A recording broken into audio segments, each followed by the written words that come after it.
Hi, this is Coach Elliott, and today I'm here to answer some of your questions. And we had a few questions come in on Facebook. First one came from Joe Davis.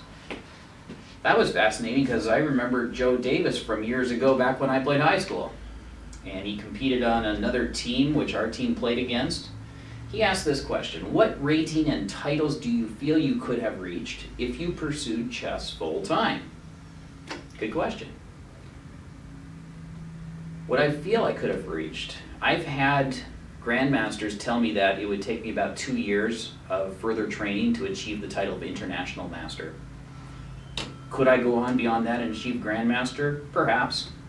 But really what I would say is it's not necessary for the vision of where I see Chess for Life going, which is simply to teach life lessons through chess to 1 million kids a week. Next question from Facebook, from Paul. How important is it to learn different openings, and if it is important, at what point should you start learning them? Great question, Paul.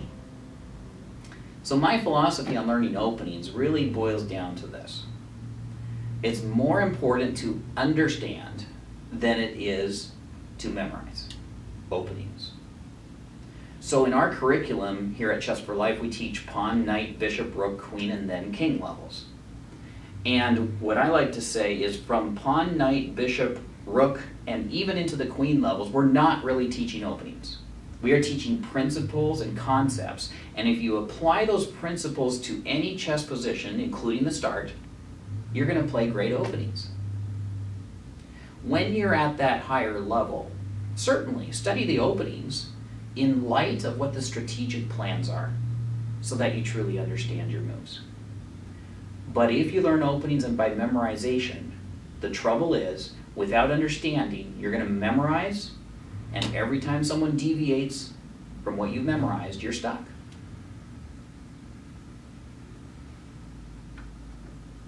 Let's see. Next question that I have here comes from a student named Alan.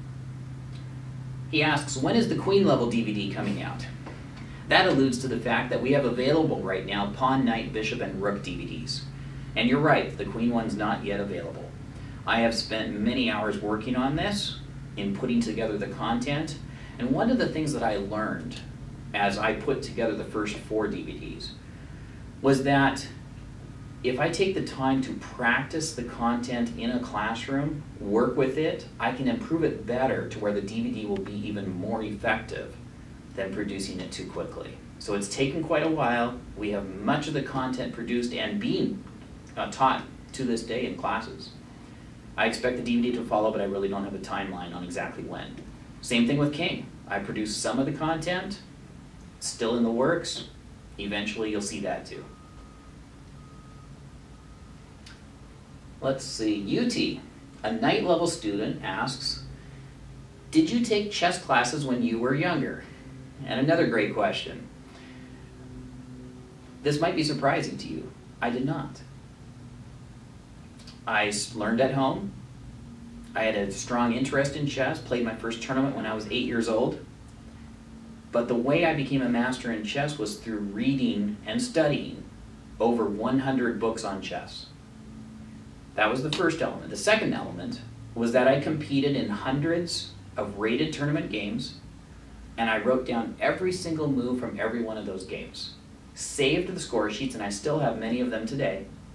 And I reviewed from every single game how to get better, what could I learn from every game. Win, draw, or learn, I learned from every game. So those are the 2 key principles I applied to become a national master in chess by the time I was still in high school. There was one point where I had a person come in for 2 weeks, 1 week 1 year, 1 week the next year, and do an intensive training with me, and that was really like a private coach for a full week. And then I had a couple of other friends, one who's an expert in chess, another one who's about a 1700, and they were very gracious and friends who reviewed games with me, lent me books, gave a few tips here and there, but I had no formal chess classes. And that's really one of the reasons I started Chess for Life. I was able to apply everything I had learned in order to put it in a system that would allow others to most efficiently and effectively learn chess without learning bad habits. Elaine, ninth level student, asks, when did you start learning chess? Well, to be honest, I don't know when I learned how the pieces move. My dad taught me at some point.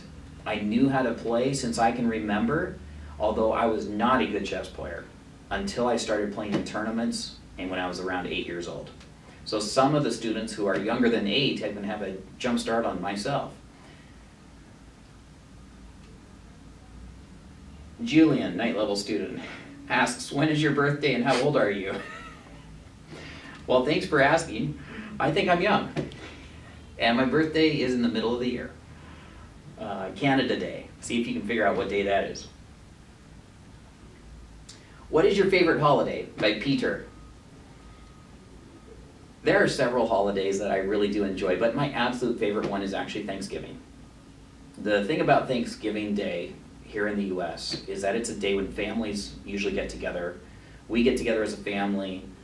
There's children together, my children with my parents, grandparents. It's a great time to just step back, spend family time, and realize the value of families connecting. So Thanksgiving's got to be my favorite holiday. Let's see, Josephine, ninth level student, has a question about openings. What do you do as black when white plays e4? I don't want to reply with a knight move like knight c6. That's a great question. You know what, let's take a look at this on this demonstration board here. So the question is, what do you do against e4? And I really don't feel like replying with a move like knight c6, which, by the way, is named the Nimzovich defense. I agree with you. With knight c6, you're allowing white to take the center with both pawns. White gets a strong center, and you don't really have pawns battling there. Yes, you could now play e5. You could consider that. But generally, what I prefer is my favorite defense is still the French defense with e6. Then when white takes the center, I battle immediately for the center with d5. This way, if white takes my pawn, I will take back, and now I've got my share of the center as black. If white chooses to simply defend the pawn with a knight out, I can attack that pawn with a knight. If white chooses to advance the pawn, which does restrict my pieces, now we have what's called a pawn chain. We talk about that in our concepts in the rook level especially. Then I immediately start attacking the base of that pawn chain. And if white defends the pawn chain, as black, I get to attack it again. And that's one of the reasons I like the French defense. Black's usually defending, but here, white grabs space, and because white spent time taking space, black actually gets the initiative attacking the white pawn chain. So this is my favorite way of actually defending against e4.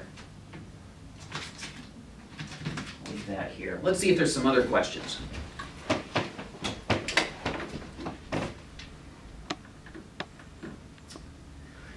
What is your favorite type of checkmate? This comes from Jordan. He's a bishop level student. Another nice question. Well, to be frank, I love the checkmate that's on the board. So, okay, I know that's not what you meant. So there's several patterns that I just love to see happen, and the ones that have fascinated me the most over the years have to really do with knight checkmates. The knight is a piece that I've just loved to play with ever since I started. It fascinated me when I didn't really know how the pieces move, and even to today, I love working with it. In fact, let me show you something. The smothered mate is one that you may know already. It's fairly common in terms of the theme, and what it looks like involves a king in the corner surrounded by his own pieces and a knight that jumps in to deliver checkmate.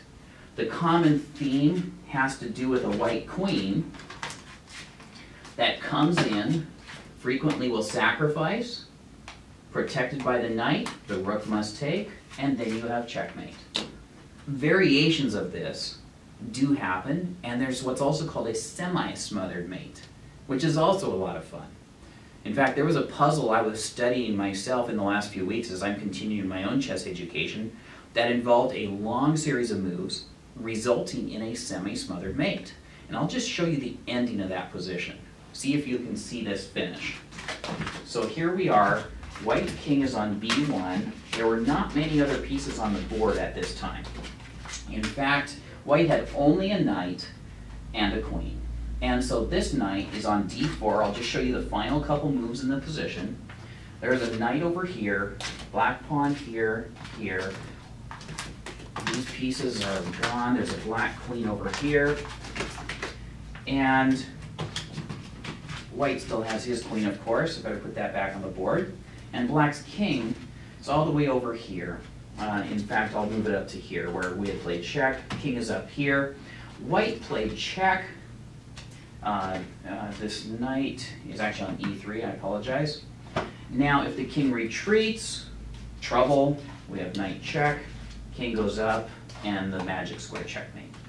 Therefore, in this position, where we check the king, the knight blocks, and here comes an awesome, surprising move. Queen, check, skewering the king to this unprotected queen. Unless black loses the queen, the only move is king takes queen. And do you see the move? Knight c2. The king is blocked in by some of his pieces, cannot move here. The knight covers the only escape. We have what you could call a semi-smothered checkmate. Hope you enjoyed that one.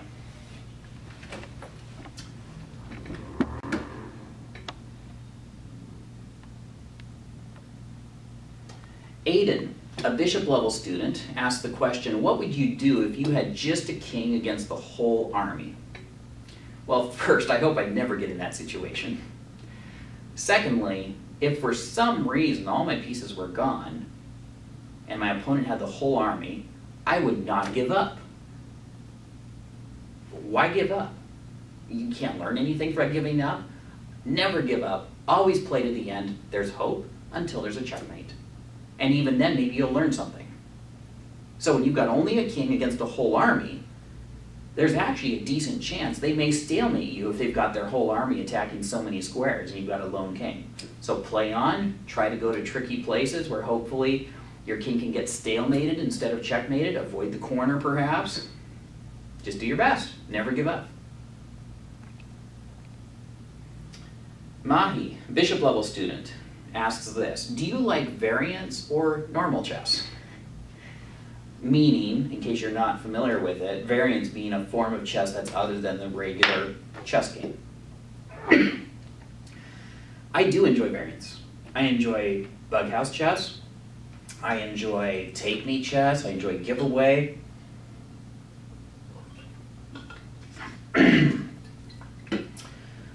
Probably my favorite variant of chess is bughouse chess, where you've got partners and you get to place pieces.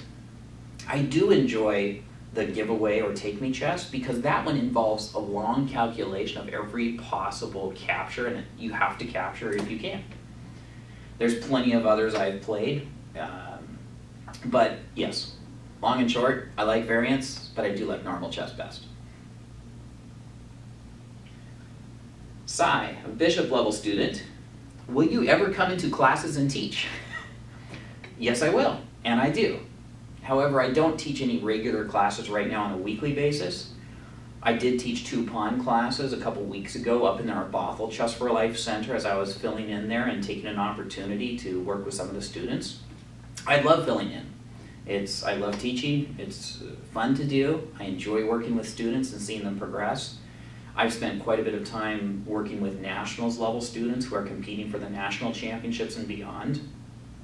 Right now, no regular classes, but perhaps when I fill in one day, I'll see you. And last question for today, we have Brian, a bishop level student, asking this. What happens when you play an illegal move, but your opponent's time is up? So he's referring to the chess timer and your opponent ran out of time, but you play an illegal move. Well, to be fair, there's several different answers to this because it depends upon what event you're playing and what the rules for that event are. There are some variations in tournament rules, and in some events, if you're playing speed chess and you make an illegal move, the opponent can just take your king if you left it unprotected or claim a win over your illegal move. Other events, the rules are that if you make an illegal move, the opponent gets an additional 2 minutes added to their clock. So it really depends upon what event you're playing in as to what the rule will decide there. So I hope that helps. Maybe just check the rule book for which event. The US Chess Federation rules, I believe 5th edition covers that. Local rules for scholastic events may be different. And if you're playing casual chess, bottom line I would say is be a good sport. So that covers the questions for today. I hope that's helped. Feel free to send me any others you may have. Enjoy to answer those and hopefully help everyone out there have a great time. Thank you.